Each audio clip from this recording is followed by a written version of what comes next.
শবে মেরাজের আমল বলতে কোনো কিছু আছে কিনা, এটা একটা বড় প্রশ্ন। আমরা যখনই রজব মাস শুরু হয় তখনই আমরা জিজ্ঞাসা করতে থাকি আলেমদের কাছ থেকে যে শবে মেরাজের নামাজ কিভাবে পড়বো, এই শবে মেরাজের আমলটা কি। শবে মেরাজ উপলক্ষে সারা রাত জেগে ইবাদত করা এবং শবে মেরাজ উপলক্ষে 26তম দিন পার হয়ে 27তম রাত যখন শুরু হয় তখন সাহরি খেয়ে 27 রজবে রোজা রাখা, এটা আমাদের সমাজে বহুল প্রচলিত। অথচ ভাইরা আমার, যেটা আমরা শুরুতে বলেছি, রজব মাসের 27 তারিখে নবী সাল্লাল্লাহু আলাইহি ওয়াসাল্লামের মেরাজ হয়েছে এমনটি নিশ্চিত কোনো বিষয় নয়। নবীজির মেরাজ হয়েছে সেটা মহাসত্য, সেটা চরম সত্য। সেটা কি রজবে হয়েছে, না জমাদাল, নাকি সেটা রবিউল আউয়ালে হয়েছে, নাকি রমাদানে হয়েছে, নাকি শাওয়ালে হয়েছে, 15-16টি মত আছে ইতিহাসবিদদের। যদি ধরেও নেই আমরা রজবের এই 27 তারিখেই হয়েছে, যেমন কোন কোন ইমামগণ বলেছেন, সে আলোকে যদি আমরা ধরেও নেই, তারপর আমরা বলবো নবী সাল্লাল্লাহু আলাইহি সাল্লামের মেরাজ হয়েছে হিজরতেরও আগে। এরপর নবী সাল্লাল্লাহু আলাইহি সাল্লাম প্রায় 11 বছর বেঁচে ছিলেন।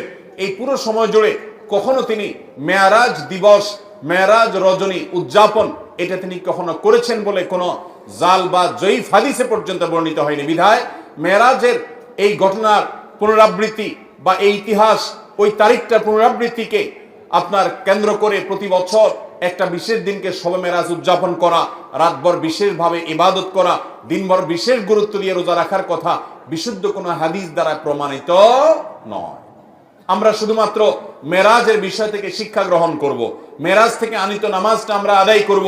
এর বাইরে এই তারিখকে কেন্দ্র করে রাতভর ইবাদত আপনি অন্য সময় করতে চাইলে এই মাসেও করেন, এই রাতেও করেন, অন্য সময় নফল নামাজ পড়েন, আপনি এই দিনে নফল নামাজ পড়ার নিষেধ নেই। কিন্তু মেরাজকে কেন্দ্র করে কোনো নামাজ, মেরাজকে কেন্দ্র করে কোনো রোজা, এটা কোনো বিশুদ্ধ হাদিস দ্বারা বর্ণিত হয় নাই। অনেকে এই রজব মাসে বিশেষ উমরা করেন, যেটাকে উমরায়ে রজবিয়া বলে। এটা বিশেষ ফজিলতের কথা মানুষ নিজেরা অনেকে বানিয়ে নিয়েছে, অথচ এটিও কোনো বিশুদ্ধ হাদিস দ্বারা বর্ণিত হয়নি।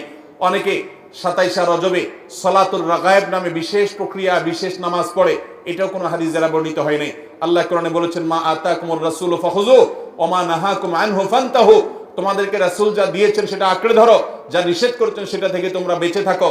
মন গড়া কোনো আমল করলে সওয়াব তো হবেই না, উল্টা বরং গুনাহ হবে। আমাদের সমাজে অনেক মানুষ আছেন যারা আজকাল এই সমস্ত কথা শুনলে বলেন যে এটা নাই সেটা নাই, কিছু লোক বাইরে হয়েছে, এটা নাই সেটা নাই শুধু বলে। ভাইরা বাবারা আমার, কোরআন এবং হাদিসে যদি থাকে আপনি 100 বার আমল করেন, আপনি একটু দেখেন, একটু যাচাই করেন, একটু চেক করেন। কোরআন হাদিস অনুবাদ হয়ে গেছে, কোনো বই পুস্তক নয়, হয় কোরআনে, আল্লাহর নবী করিম সাল্লাল্লাহু আলাইহি ওয়াসাল্লামের কোনো হাদিসে। ইসলাম ফাউন্ডেশন প্রায় সবগুলো বই অনুবাদ করেছে, বড় বড় প্রসিদ্ধ হাদিস গ্রন্থগুলো। আপনি চেক করে দেখেন যে মেরাজের রাতকে কেন্দ্র করে, মেরাজের দিনকে, দিবসকে কেন্দ্র করে কোনো আমল সাহাবায়ে কেরাম করেছে কিনা, নবী সাল্লাল্লাহু আলাইহি ওয়াসাল্লাম করেছে কিনা। তিনি যদি করে আপনি কেন করবেন না? আর যদি তিনি না করেন তো মনে রাখবেন, দেখতে মনে হয় নামাজ ভালো জিনিসই তো, আবার এখানে বাধা কেন? অনেকে বলেও যে রাত্রে মানুষ নামাজ পড়বে, চুরি তো করবে না, গান তো শুনবে না, তাহলে কিছু হুজুররা বাধা কেন দেয়? ভাইরা আমার, নামাজ আপনি পড়েন, এটাতে কোনো সমস্যা নেই, কিন্তু এই রাতে কোরআন হাদিসের নির্দেশ, ইসলামের নির্দেশ মনে করে যদি কোনো কাজ করেন, অথচ ইসলাম আপনাকে নির্দেশ করে নাই, তাহলে সেটা হলো মন গড়া আমল। মন গড়া আমলকে বলা হয় বিদআত, আর বিদআত হলো গোমরাহি, ভ্রষ্টতা। ওয়া কুল্লু দালালাতিন ফিন্নার, আর নবীজি বলেছেন সকল ভ্রষ্টতার ঠিকানা কোথায়? জাহান্নাম। আমরা যখন খেতে চাষ করি, চাষ করলে শুধুমাত্র যখন আপনি ধানের গাছ লাগান, শুধু ধান গাছ হয় না সাথে আগাছাও হয়? আগাছা দেখতে ধানের মতো না? আমরা কি সে আগাছাগুলো রেখে দেই নাকি আস্তে আস্তে তুলে ফেলে দেই? যদি কেউ মনে করে আরে ধান গাছ তো অল্প একটু জায়গাতে আছে, আগাছা আগাছার জায়গায় হয়েছে, সমস্যা কি, এই বেচারাকে তুলে কেন মেরে ফেলতে হবে? থাকুক না, ধান গাছও থাকুক, ওইটাও থাকুক, তাহলে ধানের ফসলের ফলন ভালো হবে। আপনার ঈমান এবং আমলের ফলন যদি ভালো হতে হয়, তাহলে বিদআত এবং মন গড়া আমল এগুলো থেকে নিজেকে সরাতে হবে।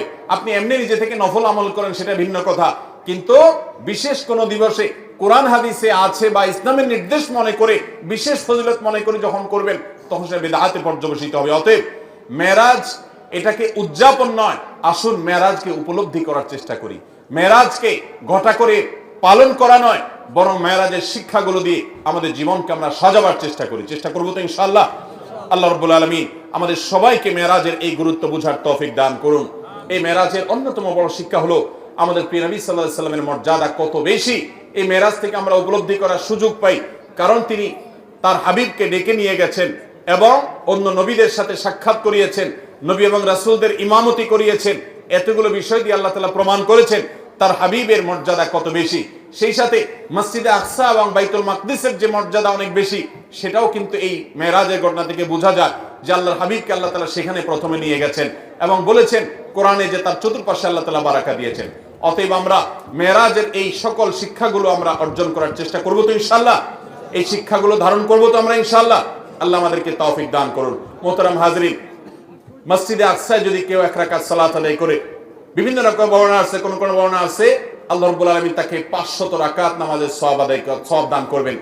বহু নবী রাসূলগণ যে মসজিদের ইমাম ছিলেন, মুয়াজ্জিন ছিলেন, মুক্তাদি ছিলেন, সেই মসজিদে আল্লাহ রাব্বুল আলামিন জীবন মৃত্যুর আগে আমাদেরকে একবার হলেও যাওয়ার তৌফিক দান করুন।